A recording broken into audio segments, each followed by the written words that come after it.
जय श्री महाकाल। आज हम आपको ले चलेंगे एक ऐसी कथा के गर्भ में जो युगों से इतिहास की धूल में दबी रही। एक ऐसा रहस्य जो आपके हृदय को हिला देगा और आत्मा को विचलित कर देगा। यह कोई साधारण कहानी नहीं है। यह उस अनंत सत्ता महाकाल की गाथा है जिनके चरण कभी मक्केश्वर नामक पवित्र भूमि पर पड़े थे, आज जिसे मक्का कहा जाता है।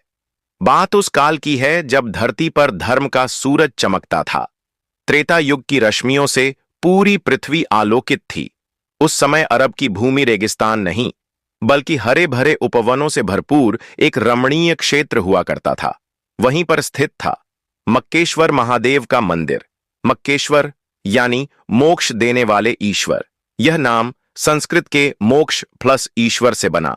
इसी भूमि पर भगवान शिव ने स्वयं स्वयंभू शिवलिंग की स्थापना की थी। वह शिवलिंग कोई सामान्य पत्थर नहीं था, बल्कि श्वेत संगमरमर जैसा प्रकाशवान और चंद्रमाओं की छाया सा शांत। जब पूर्णिमा की रात्रि होती तो उस शिवलिंग से दिव्य प्रकाश निकलता। लगता मानो ब्रह्मांड की सारी ऊर्जा वहीं केंद्रित हो गई हो। देवगण, आर्षि, गंधर्व, किन्नर सब उस मंदिर में आकर भगवान शिव का दर्शन करते थे। माता पार्वती स्वयं प्रत्येक पूर्णिमा को वहां आती और शिव जी की परिक्रमा करती। उस युग की पूजा पद्धति। अरब में रहने वाले लोग शिव के अनन्य भक्त थे। वे अलख यानी अलख निरंजन, उस निर्गुण ब्रह्म का नाम लेते थे। वहां के पुरुष जटाधारी, भस्मधारी होते और स्त्रियां तिलक, कुमकुम और रुद्राक्ष पहनती। पूजा पद्धति 5 समय की थी: प्रभात, दोपहर, संध्या, रात्रि और मध्य रात्रि। ठीक वैसे ही जैसे आज भी कई परंपराओं में दिखता है। लेकिन समय की धारा को कोई नहीं रोक सका। जैसे जैसे द्वापर युग का सूर्य ढलने लगा, कलयुग की छाया पृथ्वी पर घनी होने लगी। अज्ञान बढ़ा और श्रद्धा मात्र एक परंपरा बनकर रह गई। उसी अंधकार में एक षड्यंत्र रचा गया।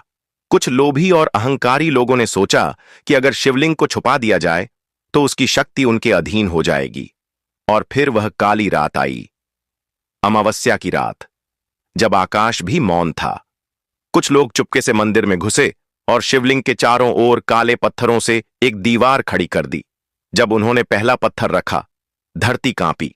दूसरा रखा, आकाश गूंजा। तीसरा तो बारिश बनकर देवताओं के आंसू बरसे। लेकिन वे अज्ञानी समझ नहीं पाए शिव की दिव्य वाणी।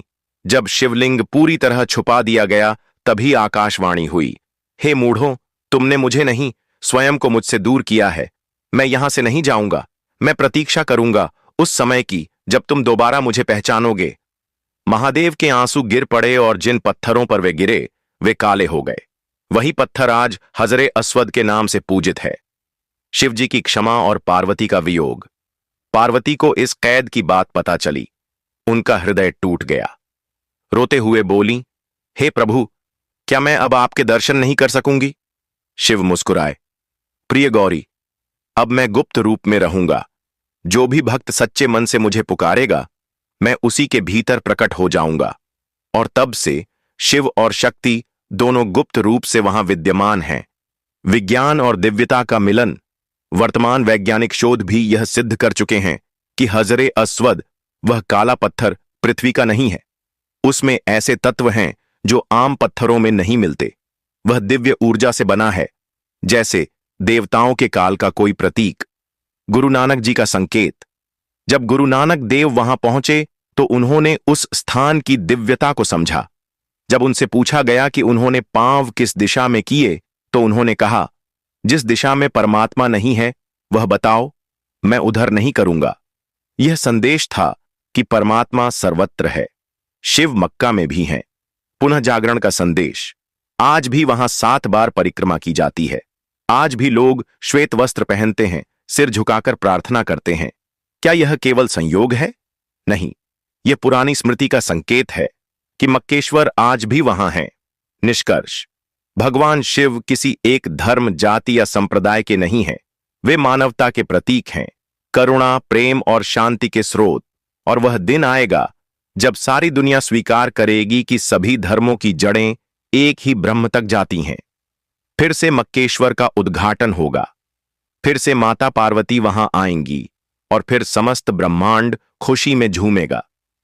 शिव जी कह रहे हैं, हे मेरे बच्चों, मुझे नामों में मत बांधो, मुझे प्रेम से पुकारो। जब तुम आपस में प्रेम से रहोगे तभी मैं पुनः प्रकट होऊंगा, क्योंकि मैं तुम्हारे बाहर नहीं, तुम्हारे हृदय में हूं। अगर यह कथा आपके हृदय को छू गई हो तो इसे जरूर लाइक करें, शेयर करें और कमेंट में लिखें, हर हर महादेव, ओम नमः शिवाय।